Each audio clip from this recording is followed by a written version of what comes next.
최근 2달간 아마도 대한민국에서 가장 바빴던 남자고, 그리고 가장 뒤통수를 많이 맞은 남자이자, 한편으로는 제가 보기엔 또 가장 억울한 남자예요. 그러다 가끔 눈물도 흘리고. 우원식 원내대표를 모시겠습니다. 문재인 대통령이 취임하면서 문재인 정부가 아니라 민주당 정부라고 그러거든요. 그러니까 민주당의 첫 원내대표. 얼마나 자랑스럽습니까? 막 분위기 좋았어요. 막. 그래서 이런 거 막 내고, 원내대표 우원식. 그러나 얼마 있다가 울고. 그리고 우여곡절도 굉장히 많았던 걸로 제가 아는데. 이거 좀 다른 걸로 나오겠죠. 좀 기뻤던 순간으로 다시. 이제 뭐 언론 인터뷰를 해도 항상 뭐 여당 공격을 하고, 기자들도 뭐라고 하고, 또 그 민주당 지지자들도 물렁하다고 뭐라고 하고, 추미애 대표한테도 얻어 터지고, 사방에서 얻어 터지는 것으로 표현되고 있으나, 여기 와서 사실은 그런 게 아니다.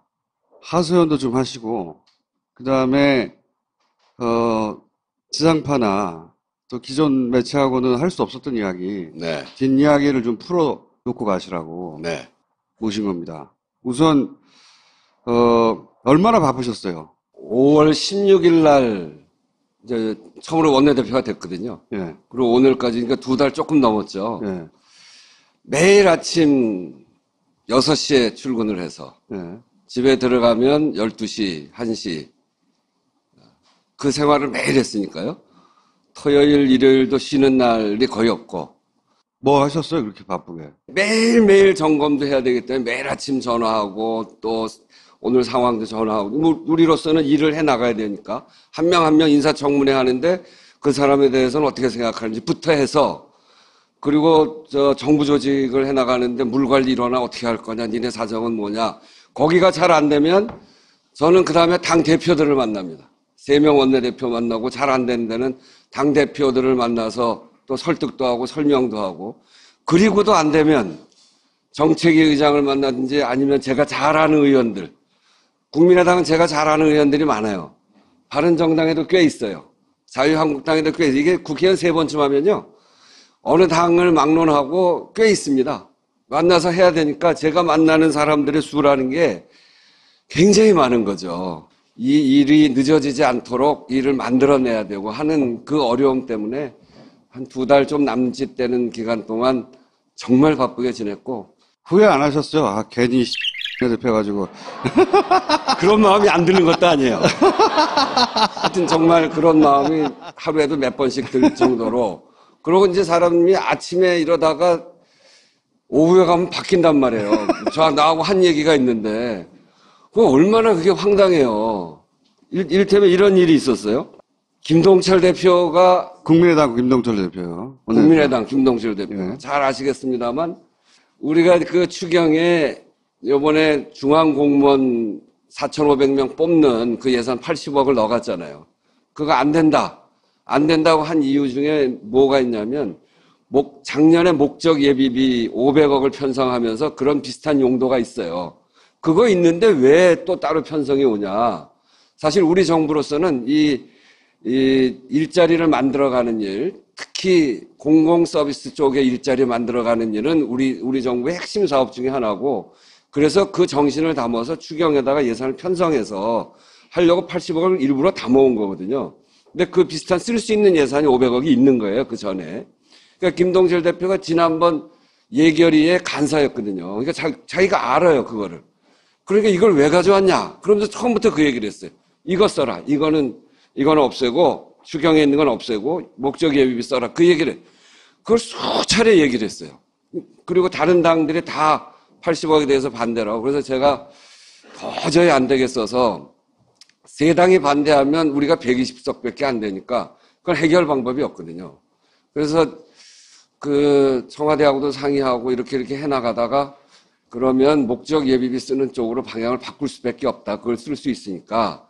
근데 문제는 뭐냐면 여기서 이 편성을 제외하는 대신에, 추경을 제외하는 대신에 작년에 편성한 예비비 중에 뭐는 할 수 있게 한다. 이런 조건을 붙여줘야 쓸 수 있는 거거든요.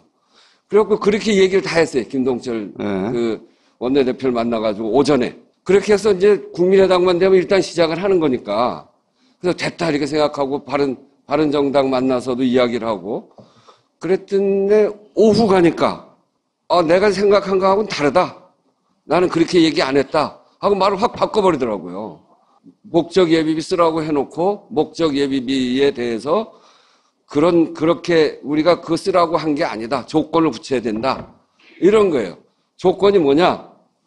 한 명 한 명 쓸 때마다 국회 승인을 받아라. 공무원 한 명 한 명 채용할 때마다 국회의 동의를 받으라고요? 한 명 한 명 아니어도 그때 쓸 때마다 국회 동의를 받아라. 네. 그리고 그 계획을 상임위에서부터 다시 다 심사를 받아가지고 처음부터. 네, 다시 심사를 받아서 그 예결위에 와서 보고하고 승인을 받으면 쓰게 해주겠다. 그렇게 얘기하니 말이 확 바뀐 거예요. 그렇게 해놓고 3당 간사들이 모여가지고 합의문을 발표합니다. 승인 받으라고 하는 합의문 같은 걸 발표까지는 아니었구나. 그거를 그렇게 해서 3당 합의라고 저희들한테 보내왔어요. 그러니까 못 쓰게 하는 거죠. 그때 정말 황당하더라고요. 이런 일들이 비일비재한 거예요. 또 한 번은 김동철 대표하고 한 게 하도 많아가지고 그 양반하고가 제일 할 얘기가 많네요. 같은 당이셨잖아요. 같은 당이었죠. 그리고 같은 당 정도가 아니고 옛날 91년에 서울 노원구에서 그때가 지방선거 처음 시작할 때거든요. 노원구에 옆 지역에 같이 시의원을 출마했던 호영호지 하던 사이라고 하죠. 호영호죠. 제가 그래서 지금도 얘기하다 동철이 형 뭐 이렇게 얘기가 나오고 그러는데 네. 그 양반하고 이제 약속을 했어요. 맞아요. 왜 제가 대통령께서 인사하는 문제를 가지고 인사하시려고 할 때 정무수석을 만나서 그렇게 하면 국회가 다시 파행으로 가니 저한테 3일만 시간을 주십시오. 그랬던 네. 적 있잖아요. 인사를 좀 늦춰달라고 네, 그랬어요. 인사를 좀 네. 늦춰달라. 그러고 그 마지막 날 김동철 대표를 만나기로 했는데 딱 그 시간에 그 모내병원이라고 있잖아요. 그 산부인과인데 간호원이 결핵 환자가 있어가지고 아이들이 결핵에 옮긴데 그게 저희 동네거든요. 그래서 그분들의 사정은 하도 문제여서 저희 원내대표실로 불러서 관계기관을 모아서 대책회의를 하는데 하다 보니까 늦어졌어요. 근데 약속을 해놨고 그래서 제가 전화를 해갖고 나 15분 늦는다 이렇게 전화를 해놨는데 기자들이 그걸 알고 김동철 대표 사무실 원내대표실로 이렇게 몰려간 거예요. 그랬더니 김동철 대표 그걸 보고 아니 우원식은 맨날 언론 플레이만 하고 말이야 진정성이 없다고 그러고 그냥 나가버렸어요. 이 원내대표들 만나는 건 비밀로 하는 적도 있고 공개적으로 하지만 비밀로 해도 이 시간을 놓치면 기자들이 어떻게 알고 와서 취재를 해요. 그러니까 저한테 그렇게 해서 그날도 그래서 그냥 그날 그 다음 날까지 그날 만나서 국민의당과 뭔가 방법을 찾아야 되는데 어떡하나. 수소문 아는 사람 통해서 다 해가지고 밤 9시에 서초동에 있다는 걸 알고 서초동에 가서 전화를 해서 그러니까 제가 대통령한테 받은 시간이 3일이니까 이틀째 되는 밤 그러니까 2박 3일을 받았는데 3일째는 결론을 가지고 가야 되니까 그날 밤에 뭔가를 해야 되거든요. 그래서 9시에 서초동 가서 12시까지 둘이서 술 한잔 하면서 과거 얘기부터 해서 쭉 해갖고 하여튼 그 내용을 좀 정리했던 하여튼 뭐 그런 일 하느라고 제일 문제 많은 형은 동철이 형인 거예요? 국민의당까지만 되게 되면 자유한국당은 어차피 안 되는 데고 그럼 그 다음에는 바른정당은 어떻게 할까? 이해운 대표는 훨씬 더 협조하려고 하는 생각이 강하고요. 최근에 대표가 되셨잖아요.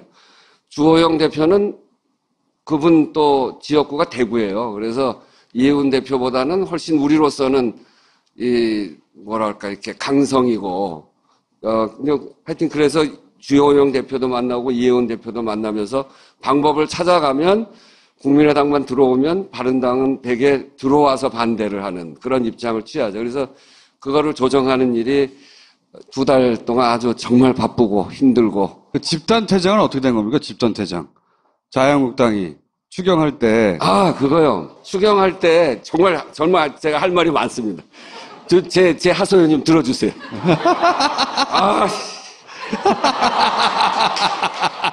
정부조직법 물관리 일원화를 9월까지 미뤘잖아요. 제가 대학원 때 제 석사학위 논문이 물관리 일원화입니다. 그건 됐고요, 바로. 예. 아니. 대표님, 그것까지 알고 싶진 않아요. 아니, 그 얘기 왜 안, 그거를 양보해 가면서, 첫 번째는. 그리고 또 두 번째는, 아까도 얘기했던 김동철 대표가 거기서 안 쓰고 목적 예비비에서 써라. 그것도 그렇게 양보하고. 그러니까 첫 번째 양보들은 다 이 국민의당 조건들을 양보하는 겁니다. 그리고 세 번째는 4,500명인데 그걸 줄여라. 못 줄인다. 줄여라. 못 줄인다. 그래갖고 또 그 표 가지고 막 계산해갖고 2,875명으로 해서 니네들 욕을 들어서 한다. 그렇게 하면 추경 통과시킨다. 그 추경 안에는 뭐가 있냐면 소방관, 사회복지직 공무원, 이런 우리가 필요한 안전, 복지, 이런 이제 사회적 일자리, 이게 다 만 개가 그대로 들어가 있어요. 노인 일자리 3만 개, 뭐 이렇게 쭉 들어가 있거든요. 제가 표를 만들어 왔는데. 그 표가 이겁니다. 대표님, 그게 보입니까? 이게 다 들어가 있는 거거든요. 그래서 요 정도면 우리 공무원 일자리는 12,000개 중에, 12,000명 중에 1375명 되니까, 그 정도 양보하지. 그러고 합의서를 딱 썼어요. 거기서. 그 합의서를 쓰니까 그 쓴 거 가지고 바른정당 이해운 대표를 가서 이렇게 썼습니다. 그래서 이해운 대표 오케이. 이렇게 된 거예요. 정부조직법이 통과되면서 제가 그때까지 전혀 예산 문제, 이 추경 문제가 한 발자국도 못 나갔어요. 그래서 제가 의총을 소집해서 오늘 정부조직법은 이렇게 통과시켰지만 추경은 앞으로 얼마나 걸릴지 알 수가 없다. 이번 회기가 3월 2일까지니까 3월 2일까지 싸우는 각오로 이거를 반드시 해보자. 외국에 나가는 문제들에 대해서는 이야기하고 그렇게 나가도록 해라. 그러니까 이제 기간이 길으니까 완전히 막을 수는 없었죠. 그렇게 했는데 그날부터 타결이 되기 시작한 거예요. 국민의당 타결되고. 그게 그러면 목요일부터 타결이 된 거네요. 목, 금, 토 사이에 일어난 일이네요. 네, 그렇죠. 금요일 날 타결이 된 겁니다. 바른당까지. 그렇게 되니까 이제 자신이 딱 붙었죠. 그래서 우리 외국 나간 사람 몇 명이야? 그랬더니 한 20명쯤 되더라고요. 정족수가 되는가? 이거 지금부터 추진하려면 정족수가 되는가? 그랬더니 일본에 나가 있는 사람들이 중단에 포기하고 들어오면 되고 또 내일 나갈 사람들을 중단하면 바른당하고 국민의당이 합쳐서 155명이 되는 거예요. 그럼 정족수가 돼요. 그래서 그날 제가 3당하고 합의해서 오늘 밤에 국회로 다 모이자. 정세균 의장한테도 이야기할 테니 다 모여서 155명이 예결위에서 계속 발목을 잡고 있으니까 자유한국당이 그 힘으로 밀어붙여서 예결위도 오늘 통과시키고 통과되면 본회의까지 통과시키자. 이렇게 해서 그날 9시 반 10시에 그게 금요일 밤이었던가요? 금요일 밤입니다. 지역으로 다 내려간 사람들을 3당이 딱 모여가지고 하자고 모였는데 그렇게 다 모였으니까 그건 사실은 굉장한 거였습니다. 그래서 155명이 모였어요? 155명이 모였습니다. 금요일 밤늦게? 네, 밤늦게. 그래갖고 이제 막 밀고 나가니까 그 예결위에서도 야당 세 당의 간사들이 굉장히 강경하게 하다가 의원들이 다 모이니까 두 당 간사들이 적극적으로 돌아서고 그러니까 자유한국당만 버티게 하다가 이게 점점 어려워진 거죠. 그런 상황이 되니까 뭐가 됐냐면 자유한국당의 정우택 대표가 저한테 전화를 온 거예요. 만나자고. 이럴 수가 어딨냐. 자기네들 빼놓고 본회의를 하겠다고 하는 게 어딨냐. 당신들은 지금까지 사보타지하고 추경 통과 안 시키려고 지금까지 계속 막아온 거 아니냐. 그래서 당신들하고 이번에 안 하겠다. 우리끼리 하겠다. 3당이 모였으니까 할 수 있다. 그러니까 저로서는 야3당이 모였던 것을 그 사이에 다 돌려 세워가지고 자유한국당을 뺀 나머지 3당 합의를 만들어내고 그날 밤에 모인 거죠. 이게 앞으로도 협상에 나가는데 굉장히 중요한 모델입니다, 이번에. 그렇게 되니까 정우택 대표가 저한테 한 얘기가 그러지 말고 예결 통과시키는 거 우리가 도울 테니까 오늘 이거는 취소해달라. 그게 한 6시 좀 안 됐어요, 저녁 때. 우리가 모으기 시작하니까. 그래서 7시 반까지 그럼 끝내라, 예결을. 예결 끝나면 되게 되는 거거든요. 예결 끝나면 그 다음은 이제 본회의만 한번 하면 되는 거니까. 예결을 붙잡고 있기 때문에 안 되는 거예요. 7시 반까지 끝내면 오늘 이거 취소할게. 그렇게 얘기했어요. 그때 같이 그러면 간사들 만나자 하는데 가서 들어보니까 남아있는 정도가 도저히 그렇게 안 돼요. 그러면 우리는 오늘 밤 이게 7시 반까지 못 끝내면 오늘 밤 끝날 때까지 기다린다. 이해운 대표도 그렇게 이야기를 했고 오늘 밤 끝내자. 김동철 대표도 오늘 밤 끝내자. 이렇게 합의가 돼서 이제 가고 있는데 다 모였습니다. 11시쯤 되니까 정세균 의장이 보자 그러는 거예요. 그러니까 정우택 대표가 정세균 의장을 찾아갔어요. 우리 협조하겠다. 자기들 빼고 통과될 것 같으니까 이제 네. 협조하겠다고 나왔다. 본회의에 네. 참여해서 하겠다. 그리고 예결위도 오늘 밤 안으로 끝내겠다. 그래서 예결위를 같이 하면 우리가 무슨 다르게 하겠냐. 그러니까 우리 사람들 부를 수 있는 시간을 달라. 그렇게 해서 그날 밤에 국회의장의 중재하에 국회의장이 주재한 회의에서 국회의장도 있는 자리에서 약속을 한 겁니다. 9시 반에 하기로. 다음날, 토요일 날 아침 9시 반에. 그래서 그 다음날 아침에 미뤘던 또 몇 분이 나간다고 하니까 우리 원내에서 이건 뭐 정적수 문제가 없으니까 요번에 안 나가면 안 되니까 그렇게 하시라. 또 우상호 대표 얘기를 다 아시니까 큰아들 군대가 있는데 첫 면회를 가족들이 다 가기로 했는데 정적수 문제는 없는 거지? 그럼 갈게. 그러고 내려가고. 송영길 의원도 사실은 그래서 그날 밤에 다 왔던 분들이에요. 그 자리에. 새벽까지. 근데 그래서 가고. 심지어는 국민의당의 김동철, 김삼아 의원까지 김동철 대표를 같이 합의했던 분 아닙니까? 그거를. 거기도 아침 회의 시작하는 거 보고 자기 일정이 있다고 가고. 김삼아 의원은 아버지 제사가 있다고 정적수 걱정을 안 하고 간 거예요. 그런데 이분들이 토론을 하고서 퇴장한 거예요. 자유한국당의 자유한국당이. 예. 그래서 제가 나가갖고 이런 약속 위반이 어딨냐. 이게 도대체 말이 되는 짓을 하는 거냐. 자유한국당은 그러면 그 전날 밤부터 그런 작전을 세운 거예요? 정우택 대표는 자기도 예측 못한 일이다 이렇게 얘기를 하던데 네. 그래서 내가 다시는 그 사람들 말인지 안 믿는다. 예측은 못했는데 계산은 했을 그게 수는 공당 아닙니까? 어쨌든 우리는 적폐 세력이다 이렇게 이야기를 합니다만 공당이고 그리고 원내 운영은 최소한 같이 상의하는 상대들을 이렇게 곤경에 빠뜨리는 일을 안 하는 겁니다. 겉으로는 이렇게 해도 뒤에서는 자기네들 내용을 다 이야기해서 우리 여기까지 할게. 이렇게 하면서 하는 거거든요. 그러니까 저도 맨 끝에 이거를 새벽에라도 해야 되겠다. 제가 워낙 못 믿으니까 그분들은 너무 반대하고. 그럼에도 불구하고 정세균 의장이 두 가지예요. 협상하는 사람들끼리는 서로 좀 도와줘야 되지 않냐. 그리고 하나를 빼고 하면 앞으로 국회 운영이 어떻게 되냐. 국회의장이 여기 중재한 회의니 그냥 믿고 하자. 그래서 제가 받아들인 거거든요. 정세균 의장님이나 대표님이나 사람들이 너무 좋고 제가 사람을 너무 잘 요번에 믿어요. 제일 마음이 상했던 게 내가 사람을 너무 믿는구나. 나 다시는 앞으로는 절대로 안 믿겠다. 이렇게 생각해서 그게 요번 정적수 미달의 그 이유인데 사실은 그래서 의원들, 국민들이 이게 사실은 회기 중에 국회의원이 자리를 비운 것에 대해서는 국민들의 질타를 받는 게 당연한 일입니다. 크게 보면 제가 원내대표로서 그래도 꼼짝 못하게 하고 이거를 끝나지 않았으니까 요번에 제가 늘 하는 얘기입니다만 저한테도 하는 이야기가 끝날 때까지 끝난 게 아니다 하는 이야기를 네가 맨날 하면서 너는 왜 못 지켰냐.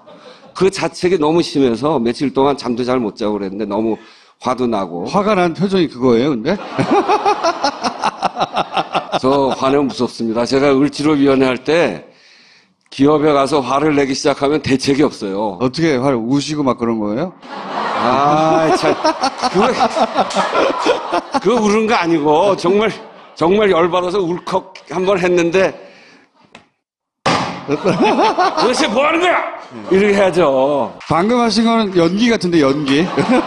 제가 제 인생의 한 대목 중에 하나가 제가 전두환 대통령 때 전두환 광주항쟁 1주년을 해서 그 시위를 해서 감옥을 갔어요.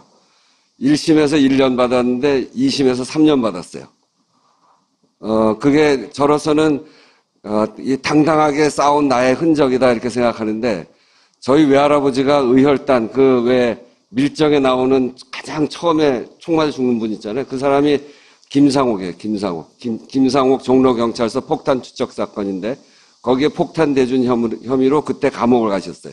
김한인데 그분이 1심에서 5년 받았는데 최후 진술을 세게 해갖고 7년 받았어요. 그래서 저희 집안은 최후 진술 때문에 2년씩 더 받는 집안인데 하여튼 그 의지와 그 결의를 갖고 을지로위하면서도 그렇고 그런데 그런 결의를 가지고 우신 거구나.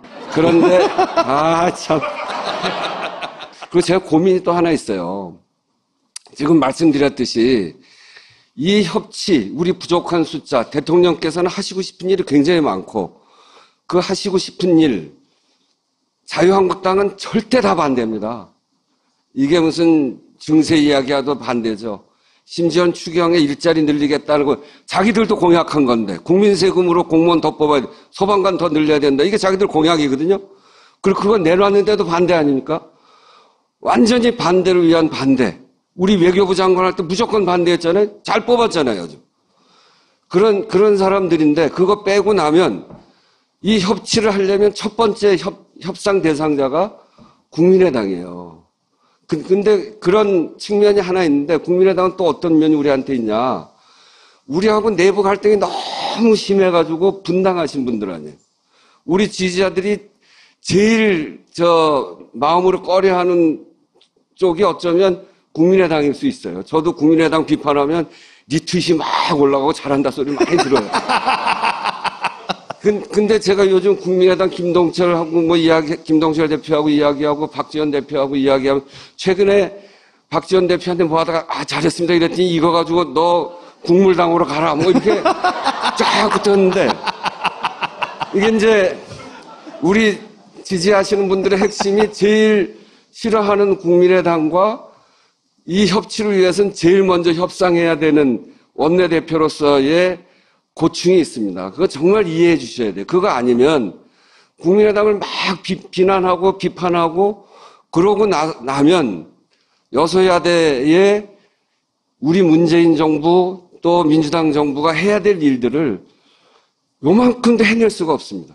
그러니까 욕하면 시원하기는 한데 일은 못한다는 욕하면 거죠. 시원하죠. 저도 막 욕하고 싶죠. 막 뭐 잘못하는 거 막 얘기하고 싶은데 그렇게 하면 되는 일이 하나도 없거든요. 또 우리 추미애 대표님 그거 잘하시잖아요. 그럼 전 뭘 해야 됩니까? 그거를 무조건 잘못됐다가 아니고 추미애 대표님 그렇게 원칙적인 발언을 하면 원내대표는 뭘 해야 돼요? 좀 제발 좀 그러시지 마세요. 도저히 뭐 사과 안 하면 못해. 그러면 청와대 가서 니네들이라도 좀 어떻게 좀 해봐라. 그렇게라도 가야 한 발 한 발 나아가고 그거 할 때도 그게 언제였냐면 7월 18일이 국회 본회의 잡은 마지막 날이에요. 그러니까 그게 화요일이거든요. 금요일 날은 정상화가 돼야 금, 토, 일, 월 이렇게 해서 예산 심의하고 끝내본다 이렇게 될 거 아니에요? 그 일을 언제 한 거냐면 목요일 날 한 거예요. 그래서 목요일을 넘기면 예산 심의도 못 해보고 마지막 잡은 본회의가 넘어가겠다. 이래서 그런 것들을 사전에 양해를 구하고 이렇게 해서 우리 추 대표님 자존심 상하게 할 수는 없고 방법은 그렇게 해서 해본 건데 그것 때문에 또 추 대표님 좋아하는 사람들한테 제가 뒤지게 욕을 먹었어요.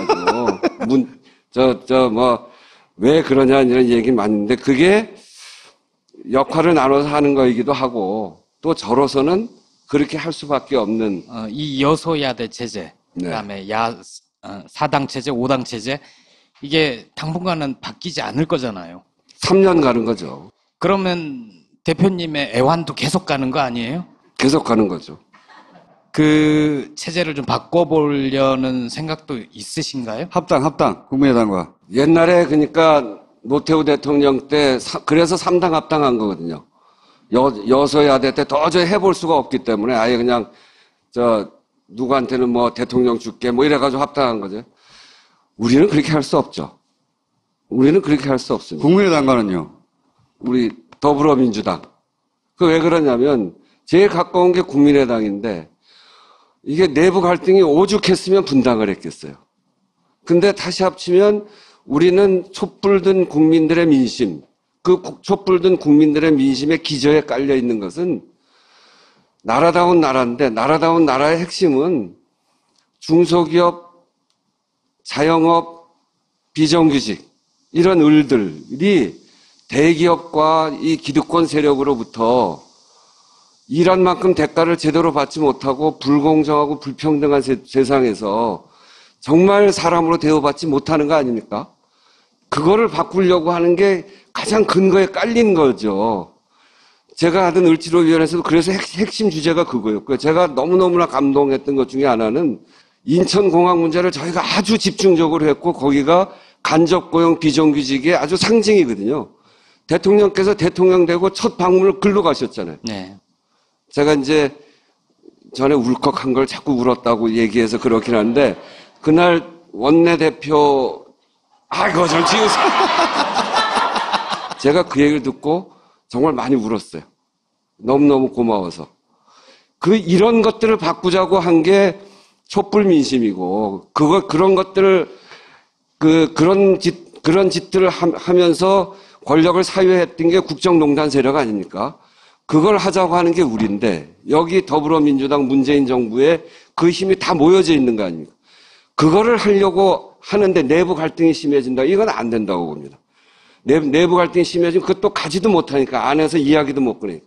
그래서 이런 체제를 유지해 가면서 협력의 틀을 만들고 협력의 틀을 가지고 어렵더라도 조금씩 설득하면서 국민의당과 함께 할 수 있는 롤을 만들어내고 그거 가지고 바른정당을 또 좀 가고 그렇게 당분간은 그렇게 가는 그래서 올해 좀 우리가 생각하는 개혁의 틀이 좀 잘 만들어지면 그 다음에 지방선거가 있으니까 지방선거에서 국민의 민심을 다시 한번 확인하고 그 다음 길을 찾아가는 게 옳다 이렇게 생각합니다. 알겠습니다. 그거 좀 지울 수 없어요?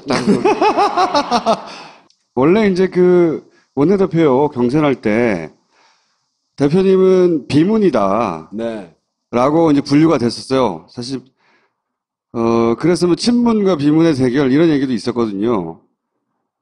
이제 대통령 당선되고 출마해서 이제 석 달이 아직 안 됐는데 문재인 대통령은 어떻게 평가하십니까? 을지로위원회 하면서 제일 기억나는 일 중에 하나가 2014년 CNN 방송 설치 기사들 간접 고용돼 있었던 그분들의 투쟁이었습니다. 그 해가 우리 사회의 간접 고용 비정규직 문제가 전면화되던 해예요. SK 브로드밴드, LG U+, T브로드, 그다음에 CNN 이런 데에 설치 기사, 삼성전자 서비스 여기는 이제 수리 기사들 여기가 너무 살 수가 없고 노조도 못 만들고 이 진짜 사장들하고 협상도 못 해보고 그래서 그분들의 구호가 진짜 사장 나와라 하거든요.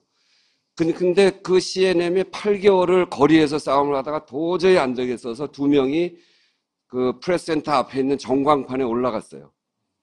그 해에 삼성전자 서비스의 수리기사들이 노조를 만들려고 해가다가 두 명이 자결을 했습니다.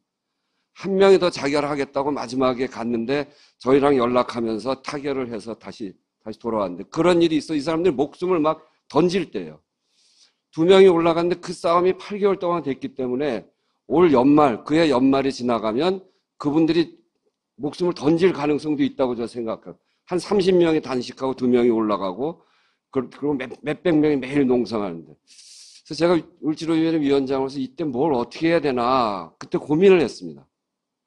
농성에 결합하면 과격한 국회의원이다 이렇게 해서 비난을 받을 수 있겠고 그러다가 생각한 게 을지로위원회 생명 살리기 라는 주제로 나가자. 그래서 제가 거리에 나가서 그분들 농성할 옆에다가 을지로위원회 생명 살리기라는 주제를 뒤에다 프랭카드 걸고 제가 이제 지킨다. 이 농성을 같이 하는 거 지킨다. 생명을 지킨다. 이런 거였는데 그게 그래서 한 7, 8일 정도 바깥에 저도 같이 있었어요. 그 추운 겨울에. 그런데 그때가 문재인 대통령이 당대표 선거 나갔을 때예요. 2014년 12월 29일 날 한 9시쯤 돼가지고 선거운동 마치고 거기를 왔어요. 그래서 저랑 같이 이제 모프 한 장 이렇게 두르고 앉아가지고 둘이 두런두런하는데 요지는 이거 우리 정치가 정말 어려운 사람들을 돌봐주고 그를 위한 제도를 만들고 하는 일인데 제도를 만들 수가 없으니 이렇게 현장에 나와서 눈물 닦고 지켜주고 하는 일을 정말 잘한 일이다. 그런데 이 일을 세상이 바뀌면 이렇게 당 차원에서가 아니라 정부 차원에서 해야 되겠다. 그래서 정말 그건 올바른 생각입니다. 그렇게 얘기한 적이 있어요. 그날 마침 타결이 돼가지고 아주 마지막에 축제가 됐는데 그런데 저도 잊어먹었어요. 그 일을. 2014년이 벌써 3년 된 거 아닙니까? 2년 반 된 거죠. 문재인 대통령이 이번 대통령 출마하면서 경제 살리기 공약 1호를 뭘 걸었는지 여러분 기억하세요? 범정부 을지로위원회를 만들겠다가 1호 공약이었어요. 저는 그걸 보고 또 울었어. 울진 않고. 이거 지금 딴 걸로 바꿔봐요. 그렇게 하는 거 보고 나 이런 분이면 내 모든 걸 바쳐서 같이 할 수 있겠다. 라고 울었어요. 그게 아니고 노무현 대통령 때가 제가 초선 때 17대 국회를 했는데 우리 내부 혼선 때문에 그리고 너무 과도한 개혁 요구 때문에 안에서 갈등하다가 그 기회를 다 잃었거든요. 그래서 당이 갈등하지 않고 그리고 개혁도 정말 국민들의 민생을 앞에다 놓고 그러면서 차츰차츰 능력 있는 국민들의 삶을 바꾸는 그런 정당, 그런 정부라는 모습을 만들어서 이 정부가 성공하는 그것이 대한민국이 성공하는 길이다 이렇게 생각해요. 노무현 대통령 때 친노, 비노 이런 거 가릴 게 있나요? 저는 김근태형하고 같이 지냈으니까 정확한 친노가 아닙니다. 노무현도 좋아하지만 김근태를 더 좋아하고 두 분이 붙을 때는 김근태 편에 서기도 하고 그랬었는데 지고 나니까 다 손가락질하는 게 저 무능한 놈들, 국민의 기회를 줬는데 국민의 삶을 바꾸지 못한 놈들, 그거를 정말 이 거리에서 우리 지지자들이 이야기하고 국민들 욕할 때 그 좌절감 말을 할 수 없었어요. 다시는 그런 기억을 갖고 싶지 않고 요번 이 시기 첫 번째 원내대표가 올 한 해가 결정하거든요. 첫 번째 원내대표는 정말 몸이 갈아져도 이 협치의 방안을 찾아내고 우리가 하고 싶은 일을 찾고 그래서 하루 종일 야당 사람들을 만난다고 하더라도 여소야대를 넘어가기 위한 그런 방안들 이런 것들을 찾아 나가야 된다 이렇게 생각하고요. 그런 점을 중심으로 일해 나가겠다 이렇게 생각합니다. 여기까지 하겠습니다. 감사합니다. 네, 감사합니다.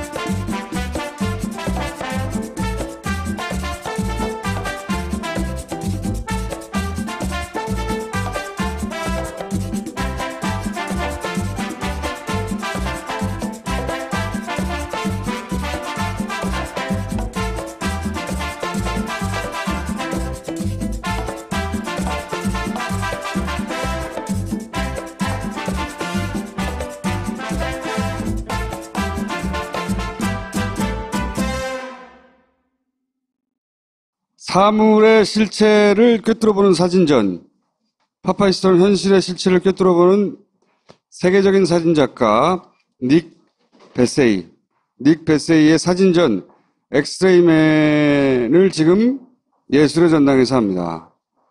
예술의 전당으로 오세요. 딴지마켓 직원들이 총수에게 강제로 먹이고 있다고 합니다. 아, 이거 진짜예요. 며칠 전부터 뭔지 모르겠는데 자꾸 먹여요, 저한테 와가지고. 3개월 정도 먹으면 이 하체에서부터 쭉 기운이 뭔가 올라온다. 그렇다고 남자에게만 좋은 건 아니고요. 가족 모두 먹을 수 있답니다. 3개월분 한 세트를 구입하시면 1개월분을 더 드리는 이벤트를 진행하고 있답니다. 많은 이용 부탁드립니다. 마고막합니다. 서초동에 가서 전화를 해서. 그러니까 제가 대통령한테 받은 시간이 3일이니까 이틀째 되는 밤, 그러니까 2박 3일을 받았는데 3일째는 결론을 가지고 가야 되니까 그날 밤에 뭔가를 해야 되거든요. 그래서 9시에 서초동 가서 12시까지 둘이서 술 한잔 하면서 과거 얘기부터 해서 쭉 해갖고 하여튼 그 내용을 좀 정리했던 하여튼 뭐 그런 일 하느라고. 제일 문제 많은 형은 동철이 형인 거예요? 국민의당까지만 되게 되면 자유한국당은 어차피 안 되는 데고 그러면 그 다음에는 바른정당은 어떻게 할까? 이해운 대표는 훨씬 더 협조하려고 하는 생각이 강하고요. 최근에 대표가 되셨잖아요. 주호영 대표는 그분 또 지역구가 대구예요. 그래서 이해운 대표보다는 훨씬 우리로서는 이렇게 강성이고 하여튼 그래서 주호영 대표도 만나고 이해운 대표도 만나면서 방법을 찾아가면 국민의당만 들어오면 바른당은 대개 들어와서 반대를 하는 그런 입장을 취하죠. 그래서 그거를 조정하는 일이 2달 동안 아주 정말 바쁘고 힘들고. 그 집단 퇴장은 어떻게 된 겁니까? 집단 퇴장. 자유한국당이 추경할 때. 그거요. 추경할 때 정말 제가 할 말이 많습니다. 제 하소연님 들어주세요.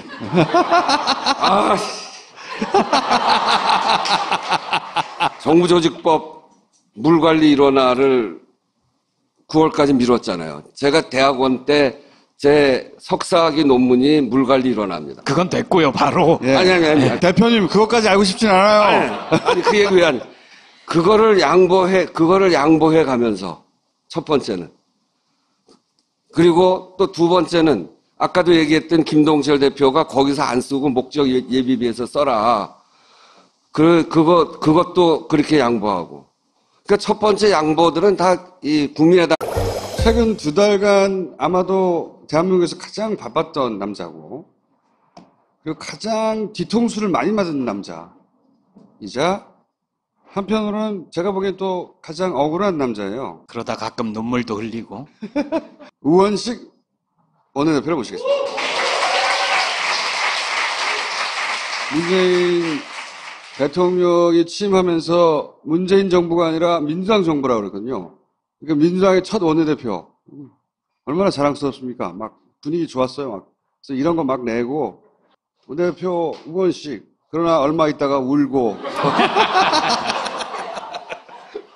그리고 우여곡절도 굉장히 많았던 걸로 제가 아는데. 이거 좀 다른 걸로 넘어가죠. 그럼 기뻤던 순간으로 다시. 이제 뭐 언론 인터뷰를 해도 항상 뭐 여당 공격을 하고, 기자들도 뭐라고 하고, 또 그 민주당 지지자들도 물렁하다고 뭐라고 하고, 추미애 대표한테도 얻어 터지고, 사방에서 얻어 터지는 것으로 표현되고 있으나, 여기 와서 사실은 그런 게 아니다. 하소연도 좀 하시고, 그 다음에, 지상파나 또 기존 매체하고는 할 수 없었던 이야기, 네. 뒷이야기를 좀 풀어놓고 가시라고 네. 모신 겁니다. 우선, 얼마나 바쁘셨어요? 5월 16일 날 이제 처음으로 원내대표가 됐거든요. 예. 그리고 오늘까지 그러니까 2달 조금 넘었죠. 예. 매일 아침 6시에 출근을 해서 예. 집에 들어가면 12시, 1시 그 생활을 매일 했으니까요. 토요일, 일요일도 쉬는 날이 거의 없고. 뭐 하셨어요? 그렇게 바쁘게? 매일매일 점검도 해야 되기 때문에 매일 아침 전화하고 또 오늘 상황도 전화하고 우리로서는 일을 해 나가야 되니까 한 명 한 명 인사청문회 하는데 그 사람에 대해서는 어떻게 생각하는지부터 비일비재한 거예요.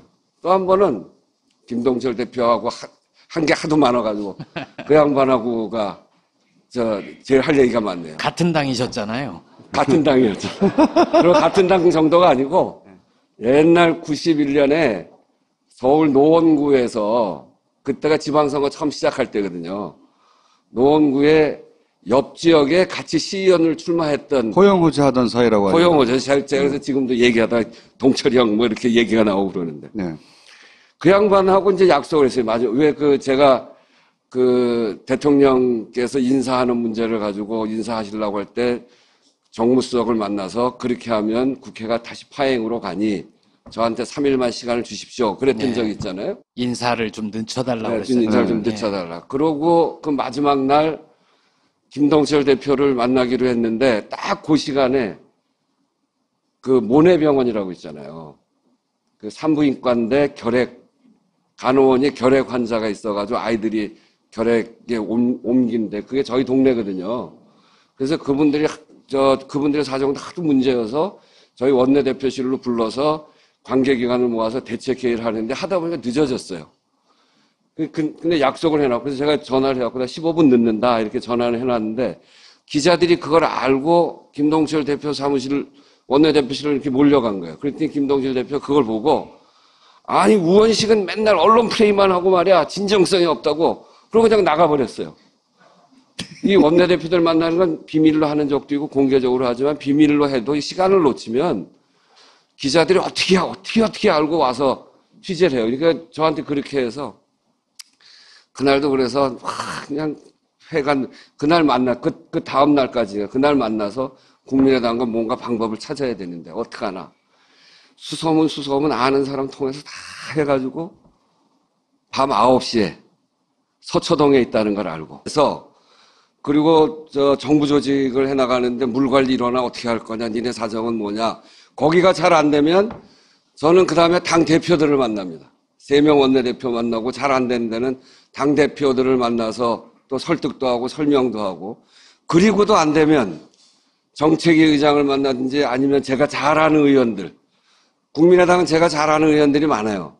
바른정당에도 꽤 있어요. 자유한국당에도 꽤 있어요. 이게 국회의원 3번쯤 하면요. 어느 당을 막론하고 꽤 있습니다. 만나서 해야 되니까 제가 만나는 사람들의 수라는 게 굉장히 많은 거죠. 이 일이 늦어지지 않도록 일을 만들어내야 되고 하는 그 어려움 때문에 한 2달 좀 남짓되는 기간 동안 정말 바쁘게 지냈고 후회 안 하셨죠? 아, 괜히 대표해가지고. 그런 마음이 안 드는 것도 아니에요. 하여튼 정말 그런 마음이 하루에도 몇 번씩 들 정도로 그러고 이제 사람이 아침에 이러다가 오후에 가면 바뀐단 말이에요. 나하고 한 얘기가 있는데 얼마나 그게 황당해요. 이를테면 이런 일이 있었어요. 김동철 대표가 국민의당 김동철 대표요. 국민의당 김동철 대표. 네. 잘 아시겠습니다만 우리가 그 추경에 이번에 중앙공무원 4,500명 뽑는 그 예산 80억을 넣어갔잖아요. 그거 안 된다. 안 된다고 한 이유 중에 뭐가 있냐면 작년에 목적 예비비 500억을 편성하면서 그런 비슷한 용도가 있어요. 그거 있는데 왜 또 따로 편성이 오냐. 사실 우리 정부로서는 이 일자리를 만들어가는 일, 특히 공공서비스 쪽에 일자리 만들어가는 일은 우리 정부의 핵심 사업 중에 하나고 그래서 그 정신을 담아서 추경에다가 예산을 편성해서 하려고 80억을 일부러 담아온 거거든요. 근데 그 비슷한 쓸 수 있는 예산이 500억이 있는 거예요. 그 전에. 그러니까 김동철 대표가 지난번 예결위의 간사였거든요. 그러니까 자기가 알아요. 그거를. 그러니까 이걸 왜 가져왔냐? 그러면서 처음부터 그 얘기를 했어요. 이거 써라. 이거는 없애고, 추경에 있는 건 없애고, 목적 예비비 써라. 그 얘기를 해요. 그걸 수차례 얘기를 했어요. 그리고 다른 당들이 다 80억에 대해서 반대를 하고. 그래서 제가 도저히 안 되겠어서, 3당이 반대하면 우리가 120석밖에 안 되니까, 그건 해결 방법이 없거든요. 그래서 청와대하고도 상의하고 이렇게 해나가다가, 그러면 목적 예비비 쓰는 쪽으로 방향을 바꿀 수밖에 없다. 그걸 쓸 수 있으니까. 근데 문제는 뭐냐면 여기서 이 편성을 제외하는 대신에 추경을 제외하는 대신에 작년에 편성한 예비비 중에 뭐는 할 수 있게 한다. 이런 조건을 붙여줘야 쓸 수 있는 거거든요. 그래갖고 그렇게 얘기를 다 했어요. 김동철 그 원내대표를 만나가지고 오전에. 그렇게 해서 이제 국민의당만 되면 일단 시작을 하는 거니까. 그래서 됐다 이렇게 생각하고 바른정당 만나서도 이야기를 하고 그랬더니 오후 가니까 내가 생각한 거하고는 다르다. 나는 그렇게 얘기 안 했다. 하고 말을 확 바꿔버리더라고요. 목적 예비비 쓰라고 해놓고 목적 예비비에 대해서 그렇게 우리가 그거 쓰라고 한 게 아니다. 조건을 붙여야 된다. 이런 거예요. 조건이 뭐냐? 한 명 한 명 쓸 때마다 국회 승인을 받아라. 공무원 한 명 한 명 채용할 때마다 국회의 동의를 받으라고요? 한 명 한 명 아니어도 그때 쓸 때마다 국회 동의를 받아라. 네. 그리고 그 계획을 상임위에서부터 다시 다 심사를 받아가지고 처음부터. 예, 다시 심사를 받아서 그 예결위에 와서 보고하고 승인을 받으면 쓰게 해주겠다. 그렇게 얘기하니 말이 확 바뀐 거예요. 그렇게 해놓고 3당 간사들이 모여가지고 합의문을 발표합니다. 승인 받으라고 하는 합의문 같은 걸 발표까지는 아니었구나. 그거를 그렇게 해서 3당 합의라고 저희들한테 보내왔어요. 그러니까 못 쓰게 하는 거죠. 그때 정말 황당하더라고요. 이런 일들이